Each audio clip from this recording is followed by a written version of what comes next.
भारत माता की। भारत माता की। मंच पर विराजमान उत्तर प्रदेश भारतीय जनता पार्टी के अध्यक्ष मेरे नौजवान साथी श्रीमान केशव प्रसाद जी मौर्य,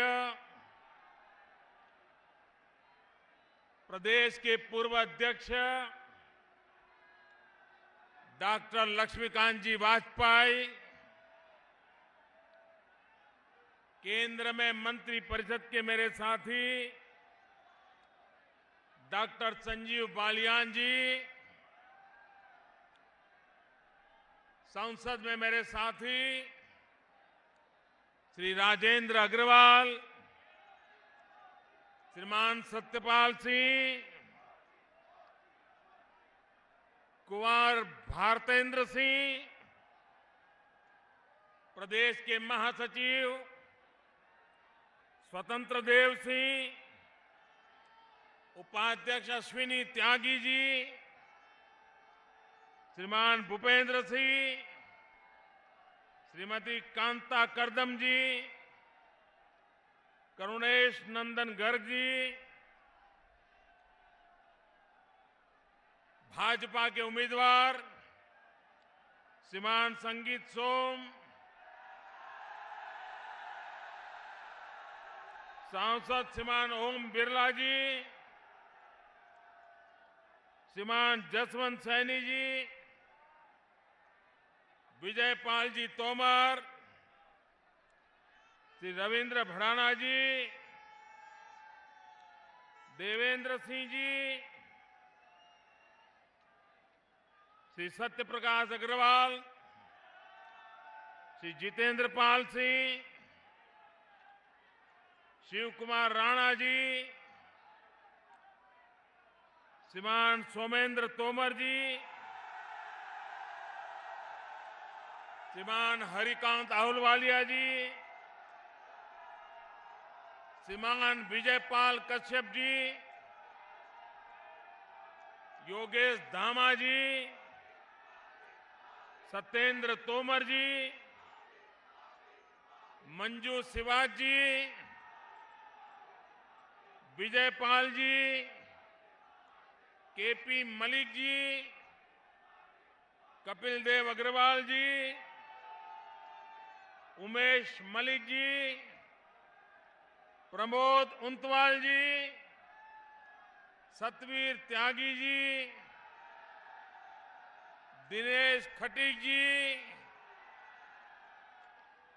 और विशाल संख्या में पधारे हुए मेरे प्यारे भाइयों और बहनों,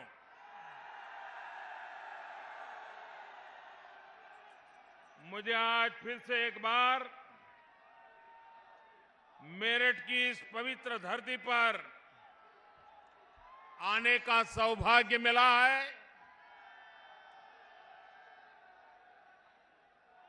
देश के आजादी के आंदोलन को देखा जाए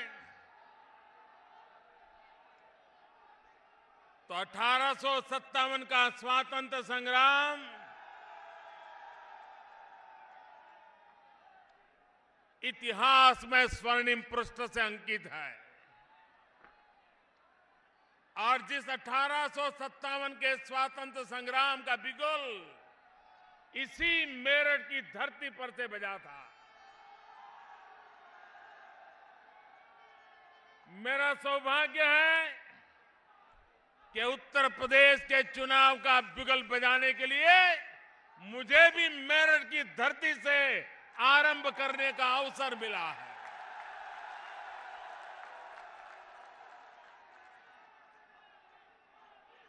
उस समय अंग्रेजों से मुक्ति की लड़ाई थी, इस समय गरीबी से मुक्ति की लड़ाई है।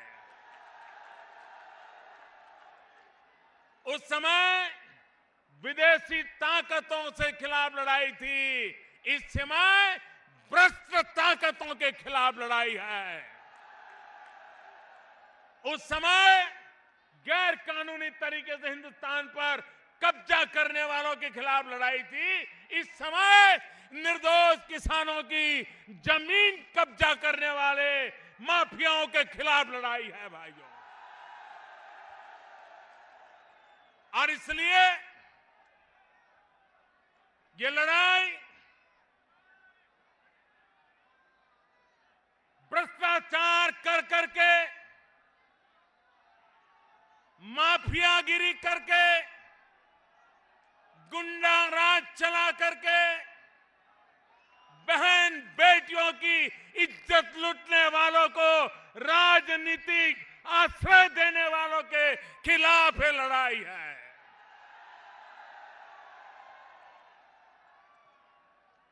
भाइयों बहनों, उत्तर प्रदेश के पास हिंदुस्तान का अव्वल दर्जा बनकर राज्य बनने का सारी ताकत पड़ी हुई है। यहां पर प्राकृतिक संसाधन है, गंगा यमुना जैसे पवित्र धाराएं हैं, हमारे मेहनतकश किसान हैं, संकल्पबद्ध नौजवान हैं, कुछ कर गुजरने का मादा रखने वाला ये उत्तर प्रदेश। भाइयों बहनों, अब उत्तर प्रदेश को ऐसा रख करके हम देश का भला नहीं कर सकते। क्या कारण है उत्तर प्रदेश के नौजवान को रोजी रोटी कमाने के लिए उत्तर प्रदेश छोड़ करके, बूढ़े मां बाप को छोड़ करके,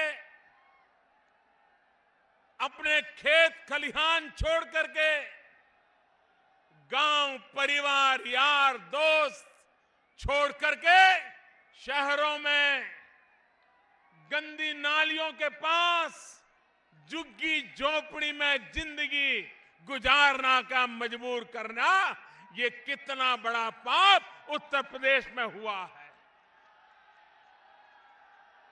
और इसलिए भाइयों बहनों, आप उत्तर प्रदेश के लोग, आपने मुझे प्रधानमंत्री बनाया।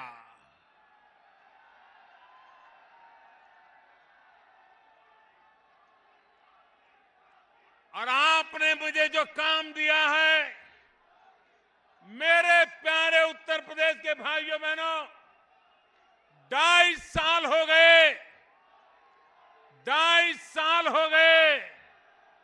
मोदी के नाम पर कोई कलंक है क्या? कोई कलंक है क्या? देश का नुकसान हुआ हो ऐसा कोई काम किया है क्या? देश को सर झुकाना पड़े ऐसा कोई काम किया है क्या? भाइयों बहनों, उत्तर प्रदेश ने मुझे जो भरोसा दिया, उत्तर प्रदेश ने मुझे जो प्यार दिया, मैंने उत्तर प्रदेश की इज्जत को नई ऊंचाइयों पर ले जाने के लिए मुझसे जो हो सकता है करने में कोई कमी नहीं रखी है। लेकिन भाइयों बहनों, उत्तर प्रदेश, मुझे उत्तर प्रदेश का अभी भी कर्ज चुकाना शेष है। 2.5 साल में दिल्ली में आपने मुझे बिठाया, बहुत सारे गरीबों के, मध्यम वर्ग के, नौजवानों के, दलित पीड़ित शोषित के, किसानों के, महिलाओं के ढेर सारे काम किए। लेकिन भाइयों बहनों, मुझे उत्तर प्रदेश के लिए कुछ और करना बाकी है।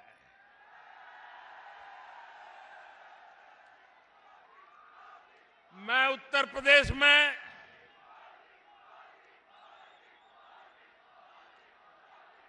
कितना ही चाहूं अच्छा करने के लिए, लेकिन अगर यहां रुकावटें पैदा करने वाली सरकारें बैठी रही तो दिल्ली से जो लाभ पहुंचाना है वो लखनऊ में अटक जाएगा कि नहीं अटक जाएगा। ये लोग जिन्होंने अब तक उत्तर प्रदेश का भला नहीं होने दिया, उनके पास अटक जाएगा कि नहीं अटक जाएगा। ये जब तक लखनऊ में बैठी हुई उत्तर प्रदेश की सरकार को घर नहीं भेजते हैं, दिल्ली से जो भेज रहा हूं वो आप तक पहुंचेगा नहीं। इसलिए इनको हटाना बहुत आवश्यक है।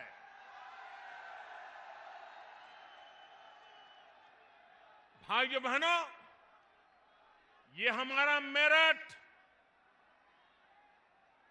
आजादी के दीवानों को जन्म देने वाली धरती, स्वातंत्र सेनानियों को जन्म देने वाली धरती, यहां जो खेल कूद के साधन बनते हैं, हिंदुस्तान का नौजवान मेरठ के खेल कूद के साधनों के ऊपर अपनी जिंदगी लगा देता है, जूझता है, भारत को विजयी बनाता है।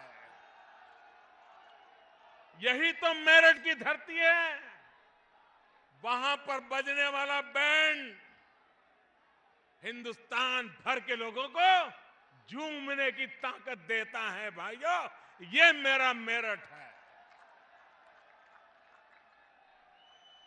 यही मेरठ पश्चिमी उत्तर प्रदेश के विकास का प्रवेश द्वार है। औद्योगिक नगरी के रूप में पूरे उत्तर प्रदेश में अपनी शान बान शान पैदा करे, इतनी ताकत मेरठ में है। लेकिन मेरठ का हाल क्या है? कोई सामान्य नागरिक शाम को जिंदा घर लौटेगा, इसकी कोई गारंटी है क्या? क्या कारण है? आए दिन हत्याएं हो रही हैं, निर्दोष व्यापारियों को मार दिया जा रहा है, निर्दोष नागरिकों को मार दिया जा रहा है। और ये मामला सिर्फ मेरठ का नहीं है। उत्तर प्रदेश में हत्या करने वालों पर कोई कानूनी कार्रवाई नहीं होती। उत्तर प्रदेश में गुंडागर्दी वो राजनीतिक आश्रय से पली बड़ी है। गुंडाओं को आश्रय देने वाले, गुंडागिरी को आश्रय देने वाले, क्या ऐसी सत्ता को हटाना है कि नहीं हटाना है? सुख चैन की जिंदगी जीना है कि नहीं जीना है? निर्दोषों को बचाना है कि नहीं बचाना है? मां बहन की इज्जत बचानी है कि नहीं बचानी है? भाइयों बहनों, आज आपने देखा होगा कुछ दिन पहले कांग्रेस पार्टी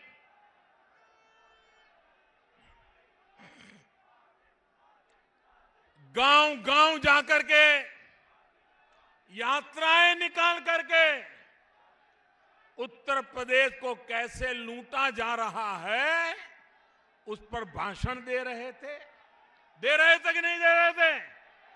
ये कांग्रेस वाले एक रथ यात्रा निकाल करके गांव-गांव जाकर के ये सपा को गालियां दे रहे थे कि नहीं दे रहे थे? उत्तर प्रदेश सरकार को बदनाम कर रहे थे कि नहीं कर रहे थे? उत्तर प्रदेश की सरकार गुंडागिर्दी करती है वो कहते थे कि नहीं कहते थे? ये लोग बेईमान है ऐसा कहते थे कि नहीं कहते थे? इन लोगों ने उत्तर प्रदेश को बर्बाद किया ये कहते थे कि नहीं कहते थे? रातों रात ऐसा क्या हो गया कि आप उनके गले लग गए?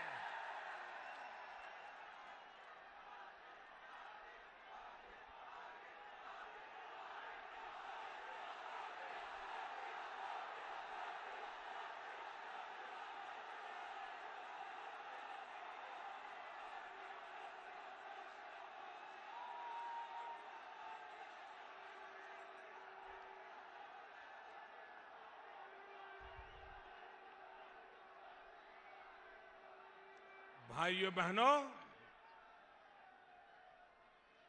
राजनीति में गठबंधन तो हमने देखे हैं, लेकिन ऐसा गठबंधन पहली बार देखा जो सुबह शाम एक दूसरे के खिलाफ, और आज से नहीं, पिछले कई दशकों से एक दूसरे को खत्म करने के लिए कोई मौका नहीं छोड़ते थे। आज गले लग करके बचाओ बचाओ बचाओ।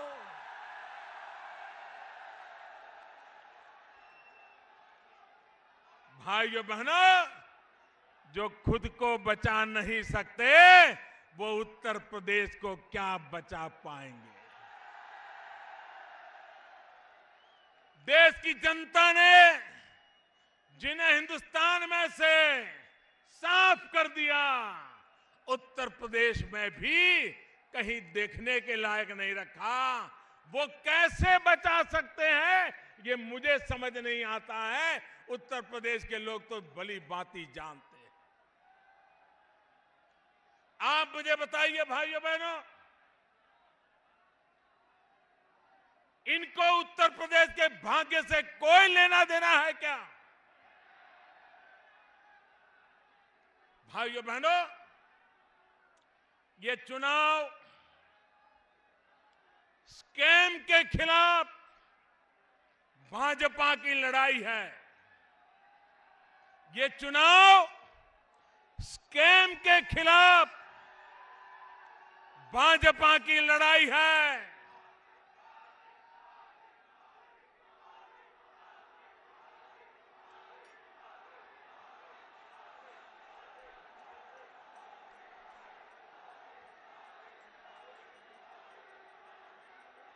स्कैम, घोटाले, स्कैम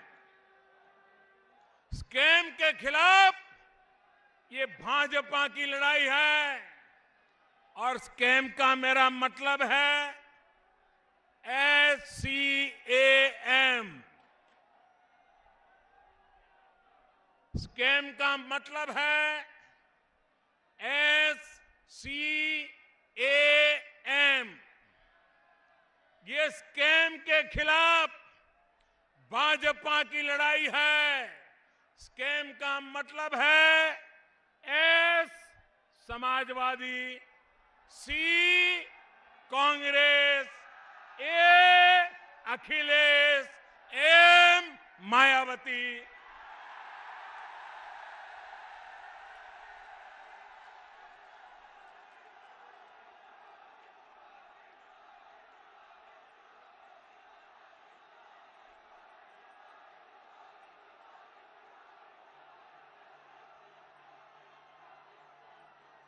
उत्तर प्रदेश तय करे, आपको स्कैम चाहिए कि भाजपा का चाहिए?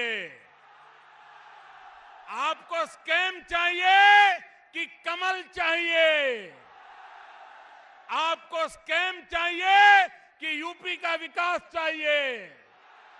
आपको स्कैम चाहिए कि नौजवानों को रोजगार चाहिए? आपको स्कैम चाहिए कि उत्तर प्रदेश का विकास चाहिए? भाइयों बहनों, भाजपा की लड़ाई स्कैम के खिलाफ है। स्कैम का मतलब है S Samajwadi, C Congress, A Akhilesh, M Mayawati, इनके खिलाफ हमारी लड़ाई है। जब तक उत्तर प्रदेश को स्कैम से मुक्त नहीं करोगे, उत्तर प्रदेश में सुख चैन के दिन लौट करके नहीं आएंगे। और इसलिए भाइयों बहनों, मैं आपके पास विशेष आग्रह करते हुए आया हूं। मैं जरा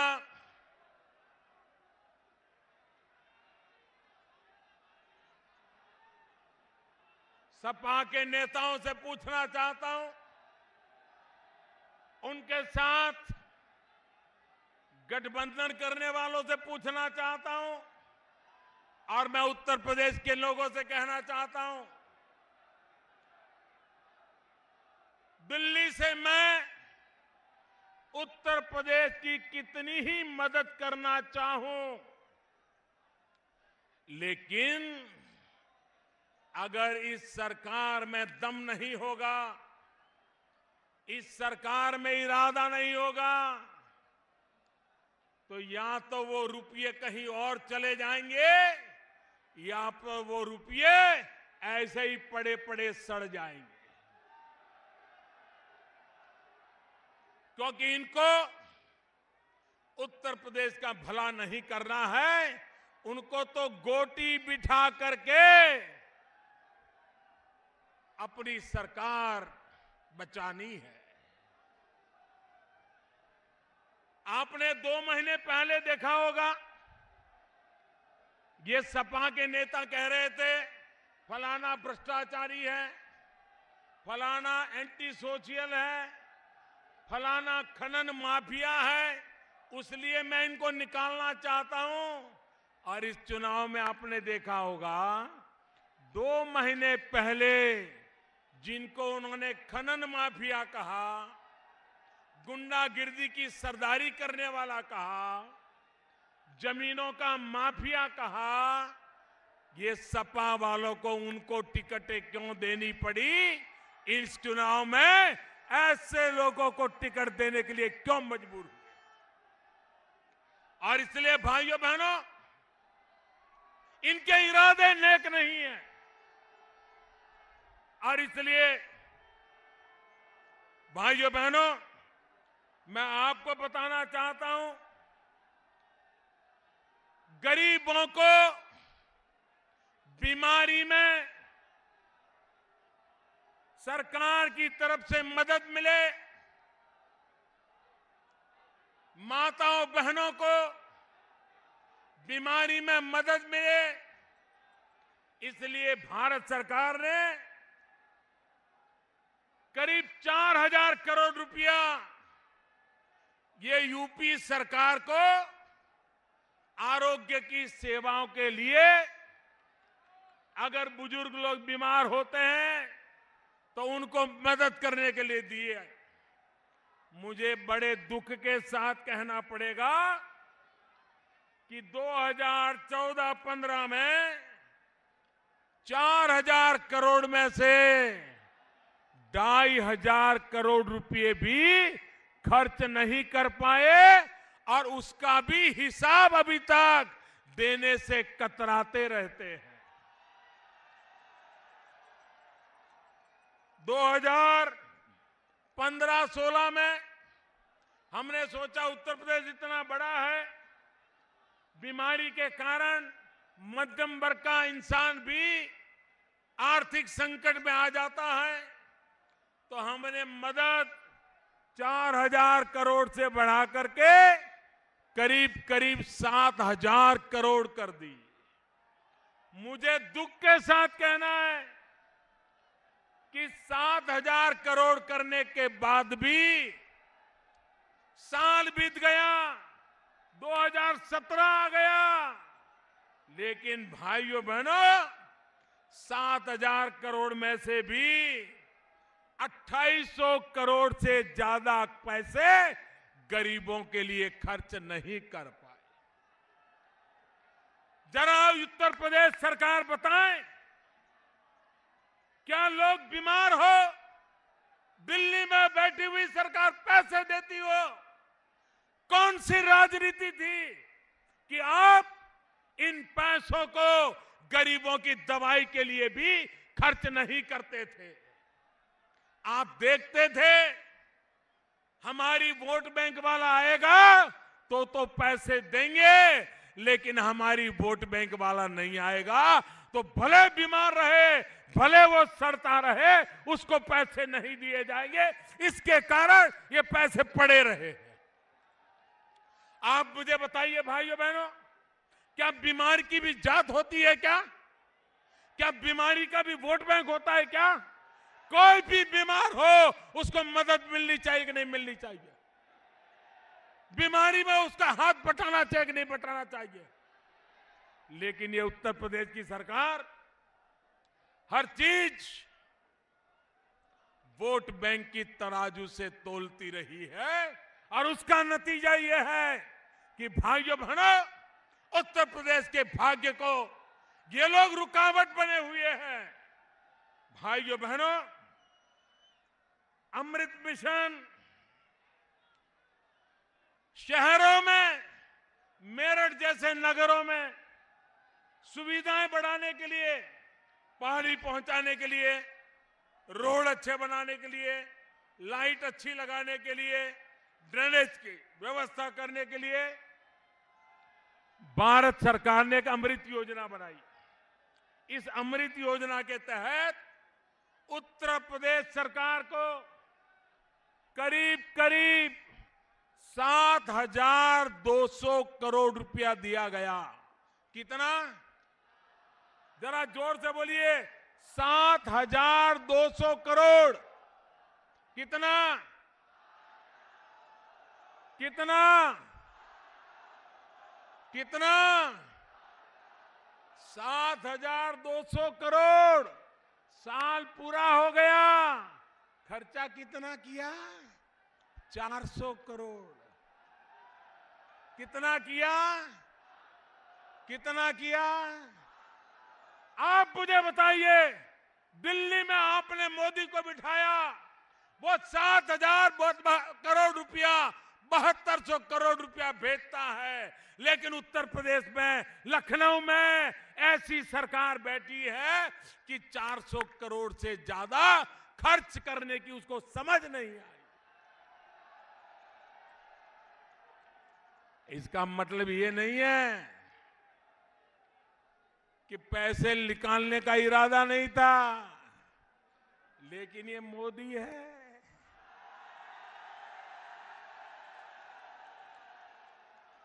पाई पाई का हिसाब मांग रहा था।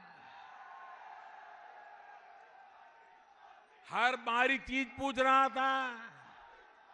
उत्तर प्रदेश की सरकार का पसीना छूट रहा था।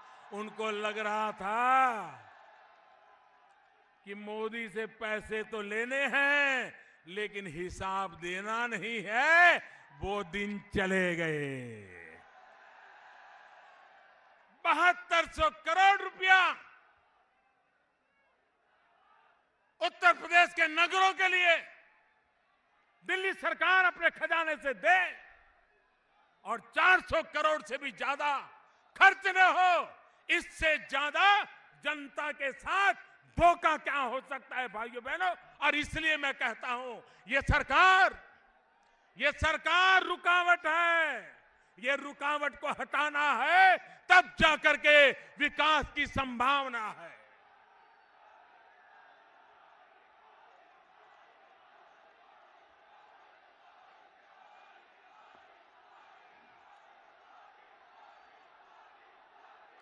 भाइयों बहनों, आप मुझे बताइए, स्वच्छ भारत में आप सहमत है कि नहीं है?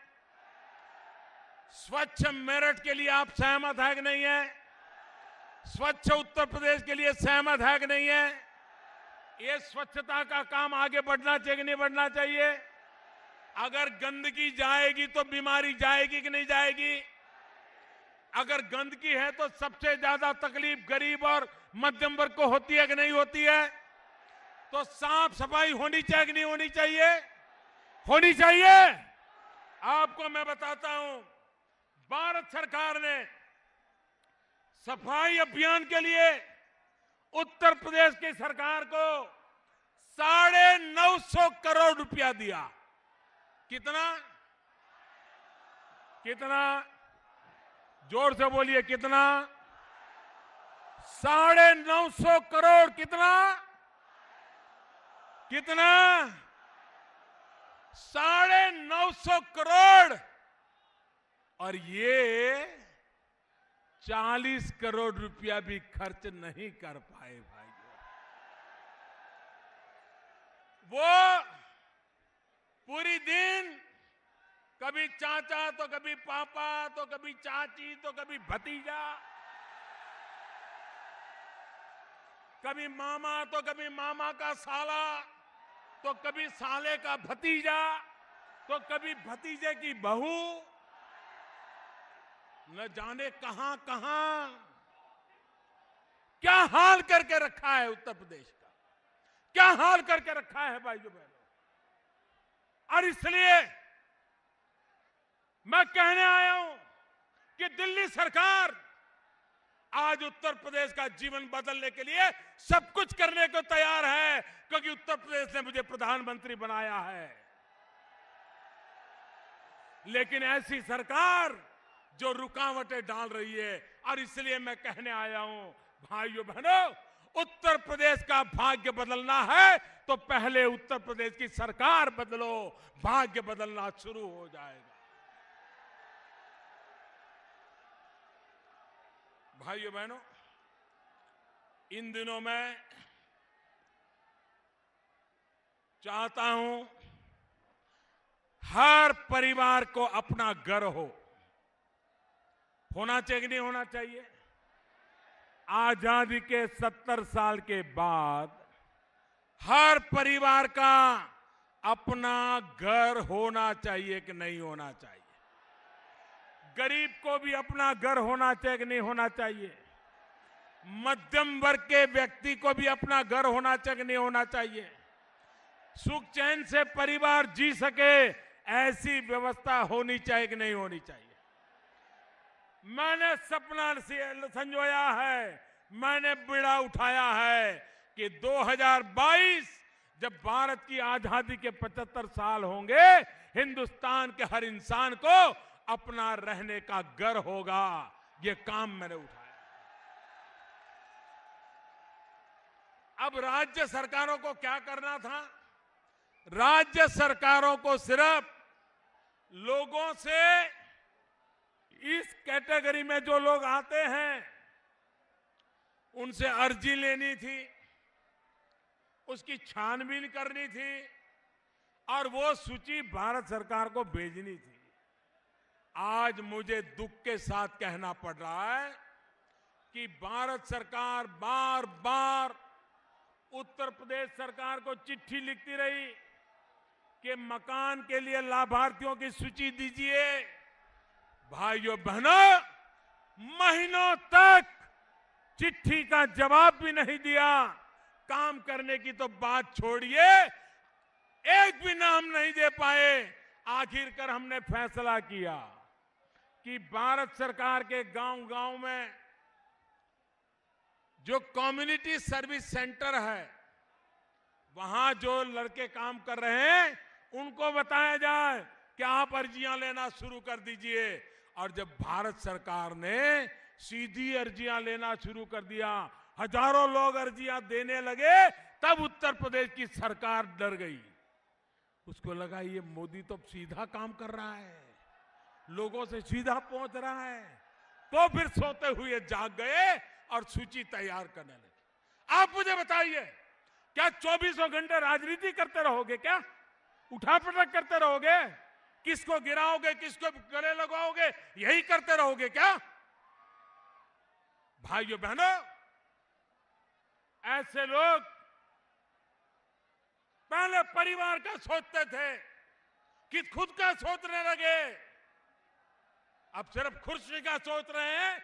ऐसे लोगों से उत्तर प्रदेश का भाग्य नहीं बदलेगा। और इसलिए भाइयों बहनों, मैं आज आपसे आग्रह करने आया हूं कि आप ये इलाका हिंदुस्तान में सबसे ज्यादा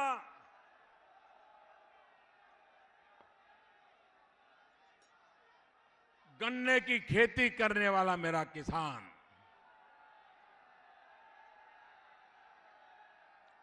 मैं श्रीमान केशव प्रसाद मौर्य और उत्तर प्रदेश भारतीय जनता पार्टी के सभी नेता, सभी उम्मीदवार, उनको हृदय से बहुत बहुत बधाई देता हूं। एक बहुत बड़ा फैसला उन्होंने किया है। उन्होंने कहा है कि उत्तर प्रदेश में भारतीय जनता पार्टी की सरकार बनते ही सबसे पहला काम जो लघु एवं सीमांत किसान है उनका फसल का जो कर्ज है वो माफ करने का वादा ये मेरे उत्तर प्रदेश ने किया है। सरकार बनने के बाद पहला काम करने का वादा किया है और मैं आपको वचन देता हूं, मैं दिल्ली से बराबर देखूंगा कि मेरे किसानों का वादा पूरा किया कि नहीं किया, ये मैं पूरा देखूंगा। हमने दूसरा वादा किया हमारे उत्तर प्रदेश के लोगों ने, उन्होंने कहा है आज गन्ना किसान, इस गन्ना किसान को भाइयों बहनों गन्ना चला जाए मिल में, उसमें से चीनी बन जाए, चीनी खा खा करके लोग मोटे हो जाए, चीनी बेचने वाले मोटे हो जाए, लेकिन मेरा गन्ने का किसान वो तो वैसा ही कि वैसा रह जाए, ये स्थिति अब नहीं चलेगी। उत्तर प्रदेश भारतीय जनता पार्टी ने वादा किया है अब गन्ना किसानों को 14 दिन में भुगतान कर दिया जाएगा, 14 दिन में भुगतान कर दिया जाएगा। भाइयों बहनों, अगर इरादे नेक हो तो काम पूरा किया जा सकता है। आपको पता है इसी मैदान में मैंने सभा की थी और मैंने गन्ना किसानों को 2014 के चुनाव के पहले वादा किया था कि एक बार दिल्ली में हमारी सरकार बनेगी, गन्ना किसानों के बकाया उस मामले को मैं हाथ में लूंगा और समाधान करूंगा। जब हम दिल्ली में बैठे तब 22,000 करोड़ रुपया गन्ना किसानों का 22,000 करोड़ रुपया बकाया था। ये 22,000 करोड़ रुपया ये छोटी रकम नहीं है, बहुत बड़ी रकम है। 22,000 करोड़ का भुगतान। आप बताइए किसानों का क्या हुआ होगा? किसानों के नाम पर राजनीति करने वाले, किसानों के नाम पर यात्राएं करने वाले, किसानों के नाम पर घड़ियाली आंसू बहाने वाले, मैं उनसे पूछना चाहता हूं क्या कारण था कि 2014-15 तक हमारे आने से पहले इन गन्ना किसानों का 22,000 करोड़ रुपया क्यों बकाया था? कभी उसका तो जवाब दो। भाइयों बहनों, हम आए, एक के बाद एक कदम उठाए और जो 22,000 करोड़ रुपया बाकी था, 99% रकम चुकता करने का काम आते ही करना में हम सफल हो गए थे और गन्ना किसानों के खाते में सीधे पैसे उनके बैंक अकाउंट में डाले थे। 32 लाख किसानों के खाते में सीधे पैसे डाल दिए, कोई बिचौलिया नहीं रहा, बीच में कोई मिल वाला नहीं रहा, ये सीधा सीधा कर दिया था। मैं उत्तर प्रदेश की सरकार को पूछता हूं, आप जरा बताइए ये चीनी मिलों से आपका क्या रिश्ता है? ये चीनी मिलों से आपका क्या प्यार है? क्या कारण है?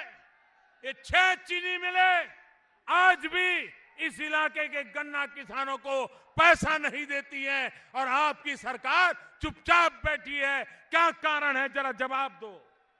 मैं गन्ना किसानों को कहना चाहता हूं, ऐसी सरकार जिसने आपके पैसे दबोच करके रखे, ऐसी सरकार को 1 मिनट मत रहने दीजिए भाइयों, 1 मिनट मत रहने दीजिए। भाइयों बहनों,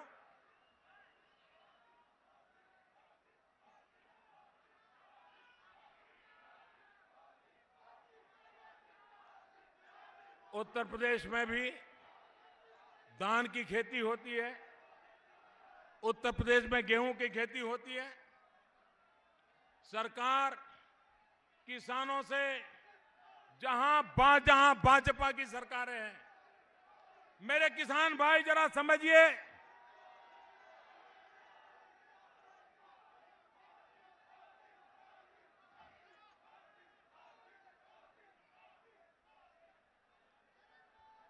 जहां जहां भारतीय जनता पार्टी की सरकारें हैं,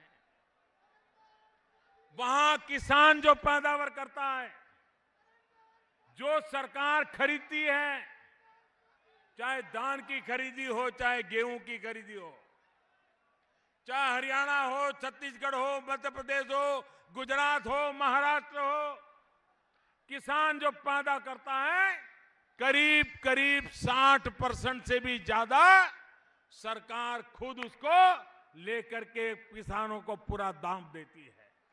क्या कारण है?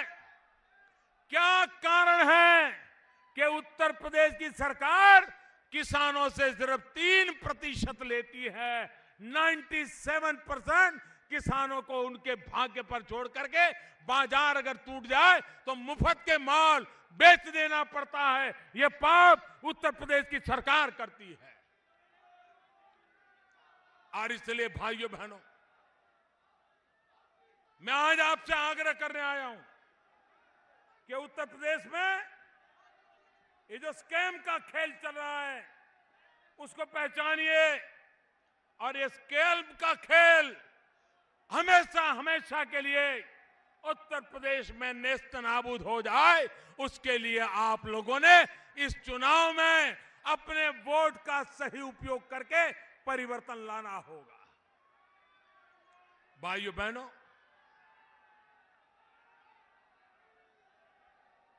2014 में जिन लोगों का पराजय हुआ, सत्ता के सपने चूर चूर हो गए, हंग पार्लियामेंट बनेगी तो अपनी दुकान चलेगी, ये जो सोच रहे थे उन सबकी नैया डूब गई। और इसलिए हर चीज का विरोध करना। आप मुझे बताइए साहब, 40 साल से हमारे देश में 40 साल से वन रैंक वन पेंशन, हमारे फौजी भाई बहन वन रैंक वन पेंशन इसके लिए मांग कर रहे थे। ये दिल्ली में कांग्रेस के नेता फौजियों की मीटिंग करते थे, फोटो निकलवाते थे, टीवी पर लाइव शो करते थे, फौजियों को गुमराह करते थे। वन रैंक वन पेंशन के नाम पर 40 साल से झूठ बोला गया। 40 साल तक फौजियों की आंखों में धूल झोंकी गई। भाइयों बहनों, हमने वादा किया था हम हमारे फौजियों को वन रैंक वन पेंशन देंगे, और आज मुझे गर्व के साथ कहना है 11-12 हजार करोड़ रुपयों का बोझ हर वर्ष हिंदुस्तान की सरकार की तिजोरी पर आएगा। लेकिन उसके बावजूद भी देश के लिए जान की बाजी लगाने वाले फौजियों के लिए वन रैंक वन पेंशन लागू कर दिया गया।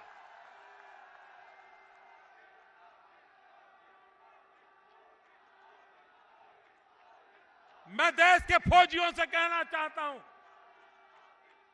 आजादी के बाद आज पहली बार देश में ऐसी सरकार आई है जो फौजियों के लिए जीना मरना भी जानती है, जो फौजी देश के लिए जीना मरना जानते हैं। भाइयों बहनों, आज तक हमने हमारी फौजियों की ताकत को कम आंका, उनकी बहादुरी को कम आंका, और दुश्मन लोग आकर के अंधेरी रात में हमारे फौजियों को मार के भाग जाए, और देश के फौजी चुपचाप हाथ पर हाथ धरे रह करके बैठे रहना पड़ता था। बगल में बंदूक हो तो भी बंदूक चलाने का उसको इच्छा हो तो भी नहीं कर पाता था। वातावरण ऐसा बना दिया गया था, फौजियों को मारा जा रहा था। भाइयों बहनों, मैंने फौजियों से बात की, समझने का प्रयास किया, उनके मन के इरादे को जानने का कोशिश किया। और जब हमारी फौज ने सर्जिकल स्ट्राइक की, दुनिया के बड़े बड़े देश अभी अध्ययन कर रहे हैं ये कैसे हुआ। इतना बड़ा ऑपरेशन और पाकिस्तान की धरती पर जाकर के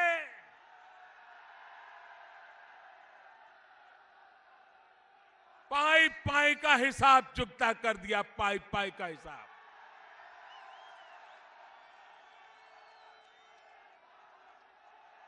देश की सेना दुर्बल नहीं है, देश की सेना दुर्बल नहीं है। अगर फैसले मजबूत होंगे तो देश की सेना पराक्रम दिखा सकती है। ये हमने सर्जिकल स्ट्राइक में देखा।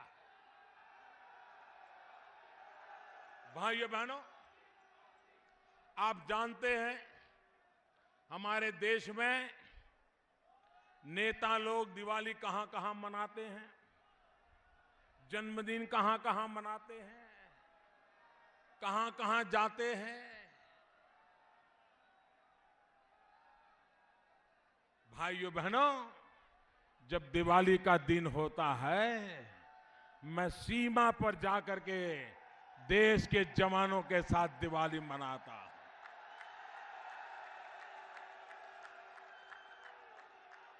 इस दिवाली में मैं चीन की सरहद पे गया था, हमारे सुरक्षा बलों के साथ दिवाली मना रहा था, चाय पान कर रहा था, उनके साथ गप्पे गोष्ठी कर रहा था। तो एक बड़ी आयु के सरदार मेरे पास आए, बोले साहब मेरा एक काम करिए। मैंने कहा क्या?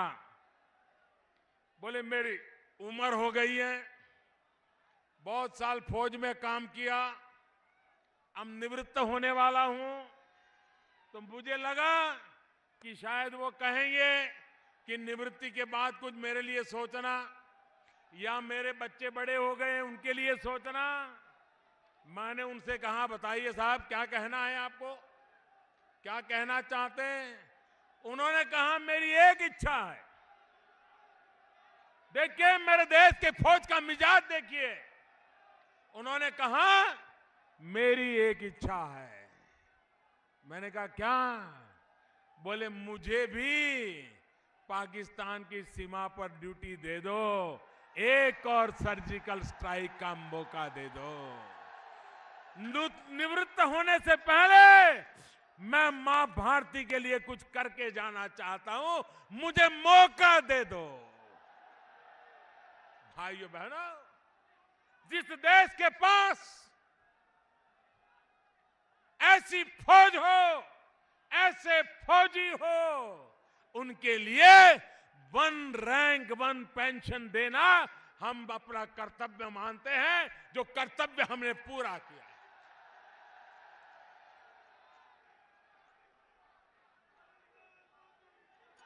लेकिन भाइयों बहनों,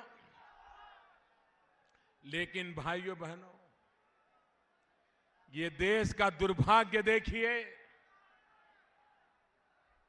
देश की सेना के पराक्रम पर भी राजनीति के चश्मे से देखने वाले लोग उस पर भी शक करने लग गए, सेना को सवाल करने लग गए।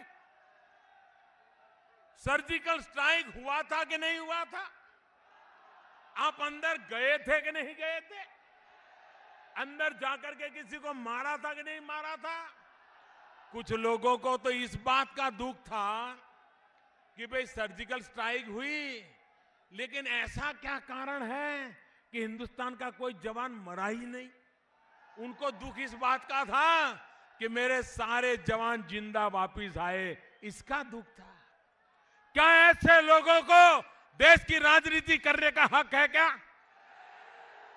देश का जवान जिंदा क्यों वापस आया, इसकी जिनको पीड़ा होती है, ऐसे लोगों को देश के नाम पर राजनीति करने का हक है क्या?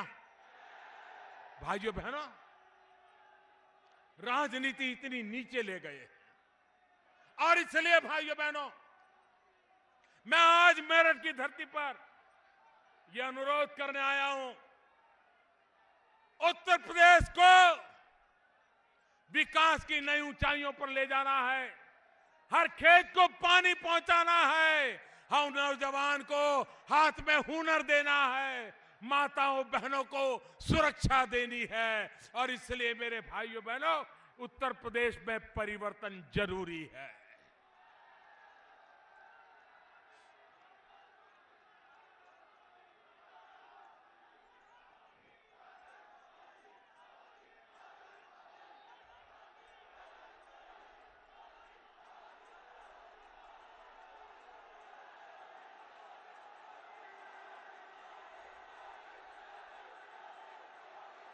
भाइयों बहनों, उत्तर प्रदेश के चुनाव में कुछ लोग बहुत परेशान हैं। टिकटें बेच बेच करके इतने रुपये जमा किए थे, इतने रुपये जमा किए थे, कमरे के कमरे नोटों के बंडलों से भरे पड़े थे। बेईमानी करने वालों ने भी बड़ी बड़ी नोटों के बंडल रखे थे। 8 नवंबर रात को 8 बजे ये 70 साल का जमा किया हुआ माल बैंकों में जाने के लिए मजबूर हो गया।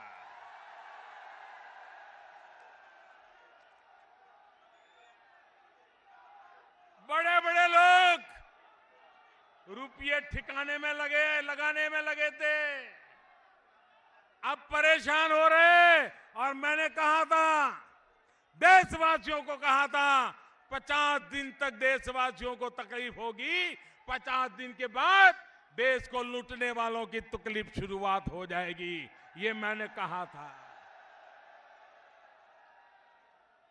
अब उनको पता चल रहा है कि बैंक में तो जमा कर दिया लेकिन फंस गए। सारा पता चल रहा है कहां से आया कहां गया। बैंक के अफसर जेल जा रहे हैं, बैंक के मुलाजिम जेल जा रहे हैं।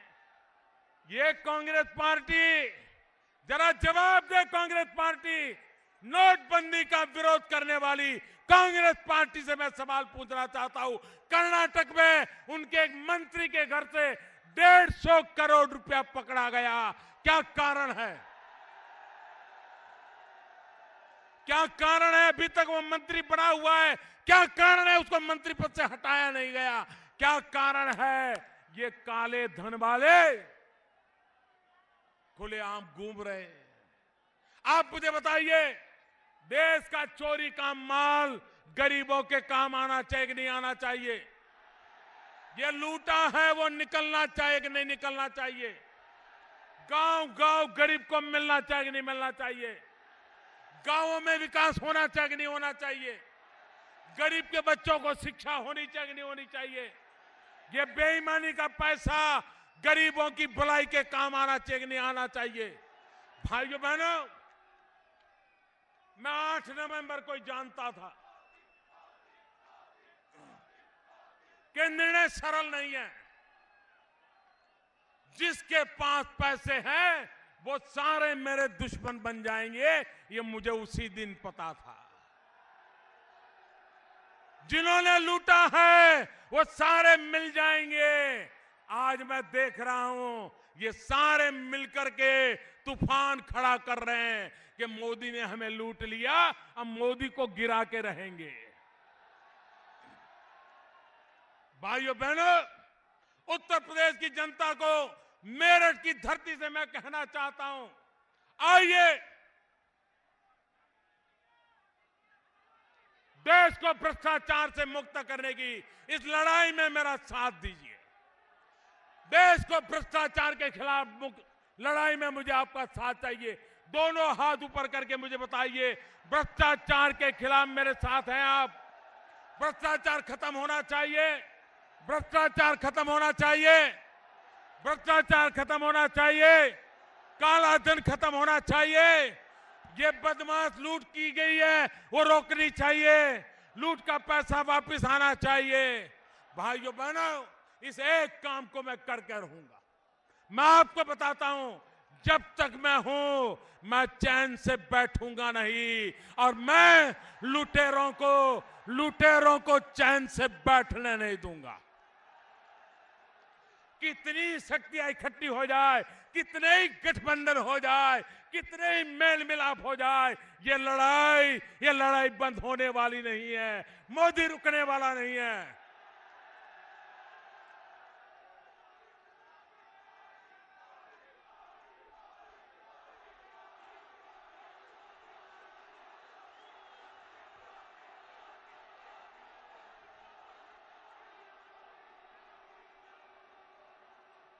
इस बजट में भी देखा आपने, हमने सारा शक्ति मध्यम वर्ग के परिवारों की भलाई के लिए, गरीब वर्ग परिवारों को भलाई के लिए पूरा बजट 10 लाख करोड़ रुपया किसानों के लिए।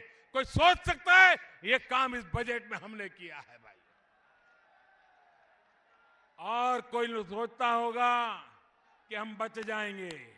अभी भी मैं कहता हूं, जिन जिन लोगों ने लोगों को लूटा है उनको जवाब देना ही पड़ेगा, ये मैं बिल्कुल साफ कहता हूं। मैं सरकार के अधिकारियों को भी कहता हूं कि उनको छोटे छोटे व्यापारियों को परेशान करने का हक नहीं दिया गया है, और कोई भी व्यापारी को, छोटे व्यक्ति को अगर सरकार का कोई मुलाजिम परेशान करता है, सिर्फ मेरे कान पे लाइए, आपकी रक्षा करने के लिए मैं मैदान में आ जाऊंगा।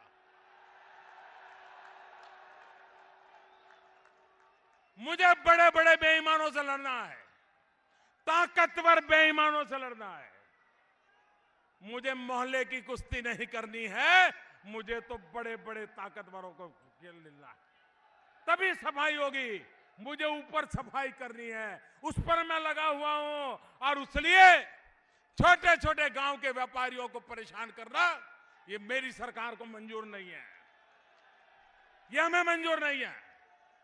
और इसलिए भाइयों बहनों, ये आप मुझे आशीर्वाद दीजिए, देश को भ्रष्टाचार से मुक्त करने के लिए आशीर्वाद दीजिए, देश को काले धन से मुक्त करने के लिए आशीर्वाद दीजिए, देश को बेईमानों से मुक्त करने के लिए आशीर्वाद दीजिए, देश को माफियाओं से मुक्त करने के लिए आशीर्वाद दीजिए, देश को जमीन हड़पने वालों से मुक्त करने के लिए आशीर्वाद दीजिए, उत्तर प्रदेश को बचाने के लिए आशीर्वाद दीजिए, उत्तर प्रदेश को बनाने के लिए आशीर्वाद दीजिए, उत्तर प्रदेश को नई ऊंचाइयों पर ले जाने के लिए आशीर्वाद दीजिए, और भारतीय जनता पार्टी को भारी बहुमत से विजयी बनाइए। यही मेरी आप सबसे प्रार्थना है।